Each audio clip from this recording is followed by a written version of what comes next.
ಎಲ್ರಿಗೂ ನಮಸ್ಕಾರ. ಇದು ರಾಯರ ಮೃತ್ತಿಕೆ ಅಂತ. ಇದು ಮಂತ್ರಾಲಯದಲ್ಲಿ ಮಾತ್ರ ಸಿಗೋದು.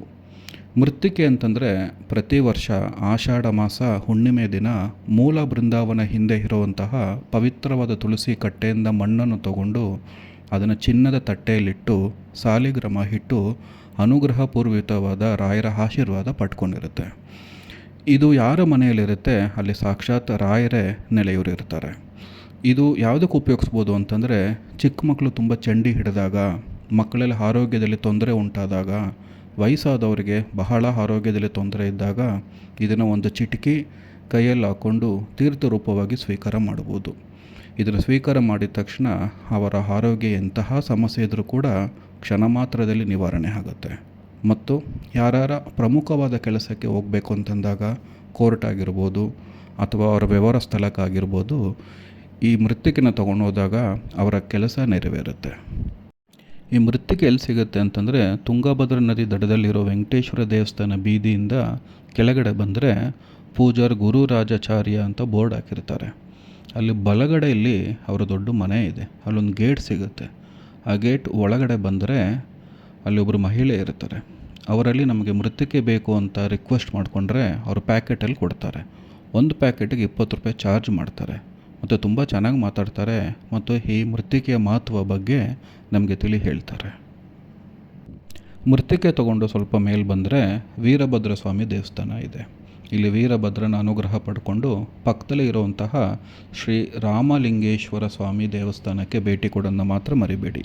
ಯಾಕೆ ಅಂತಂದರೆ ಇದು ತುಂಬ ಪುರಾತನವಾದ ದೇವಸ್ಥಾನ ಮತ್ತು ಇಲ್ಲಿ ಶಿವಲಿಂಗ ಹಾಗೂ ಗಣಪತಿ ಅನುಗ್ರಹಪೂರ್ವಿತವಾಗಿ ಪ್ರತಿಷ್ಠಾಪಿಸಲ್ಪಟ್ಟಿರ್ತಾರೆ.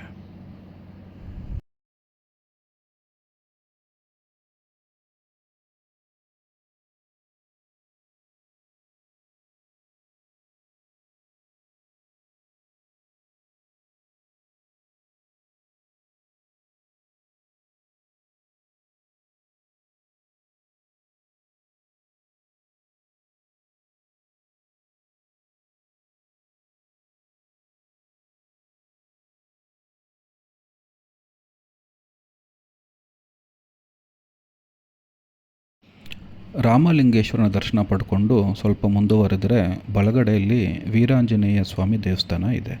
ಇದು ಬಹಳ ಪ್ರಸಿದ್ಧವಾದ ದೇವಸ್ಥಾನ. ಇಲ್ಲಿ ಪ್ರತಿ ವರ್ಷ ಉತ್ಸವ ನಡೆಯುತ್ತೆ.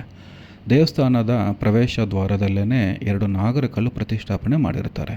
ಈ ನಾಗರಕಲ್ಲನ್ನು ಮುಟ್ಟಿ ನಮಸ್ಕಾರ ಮಾಡೋದ್ರಿಂದ ನಮ್ಮಲ್ಲಿರುವಂತಹ ಸಕಲ ಸರ್ಪದೋಷ ಅಥವಾ ಕಾಲ ಸರ್ಪದೋಷ ನಿವರ್ತಿ ಆಗುತ್ತೆ.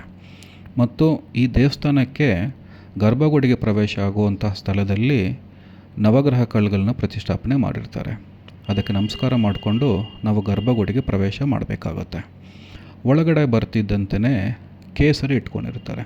ಆ ಕೇಸರಿನ ನಾವು ಹಣೆಯಲ್ಲಿ ಇಟ್ಕೊಂಡು ವೀರಾಂಜನೇಯ ಸ್ವಾಮಿಯ ದರ್ಶನ ಪಡೆಯೋದು ಬಹಳ ಮುಖ್ಯ ಆಗುತ್ತೆ.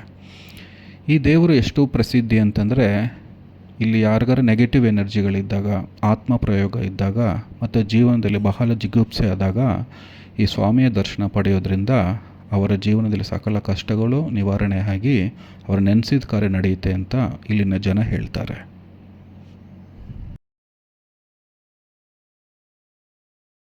ವೀರಾಂಜನೇಯ ಸ್ವಾಮಿ ದರ್ಶನ ಪಡ್ಕೊಂಡು ಪಕ್ಕದಲ್ಲೇ ಇರುವಂತಹ ಚೌಡೇಶ್ವರಿ ತಾಯಿ ದೇವಸ್ಥಾನಕ್ಕೆ ಹೋಗೋದು ಮಾತ್ರ ಮರಿಬಾರ್ದು.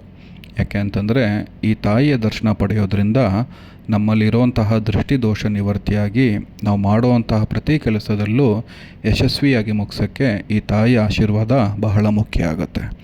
ಈ ತಾಯಿನ ಈ ಗ್ರಾಮದವರು ಗ್ರಾಮ ದೇವತೆಯಾಗಿ ಸಹ ಪೂಜಿಸಲ್ಪಡ್ತಾರೆ. ಈ ದೇವಿನ ನಾವು ದರ್ಶನ ಪಡೆಯೋದ್ರಿಂದ ನಮ್ಮಲ್ಲಿ ಪಾಸಿಟಿವಿಟಿ ಜಾಸ್ತಿಯಾಗಿ ನಮ್ಮಲ್ಲಿ ಧೈರ್ಯ ಬಹಳ ಹೆಚ್ಚಾಗುತ್ತೆ. ಅದರಿಂದ ನಾವು ಮಾಡುವಂಥ ಕೆಲಸ ಯಶಸ್ವಿಯಾಗಿ ಮುಗಿಸಿ ತಾಯಿಯ ಅನುಗ್ರಹಕ್ಕೆ ನಾವು ಪಾತ್ರರಾಗ್ಬೋದು.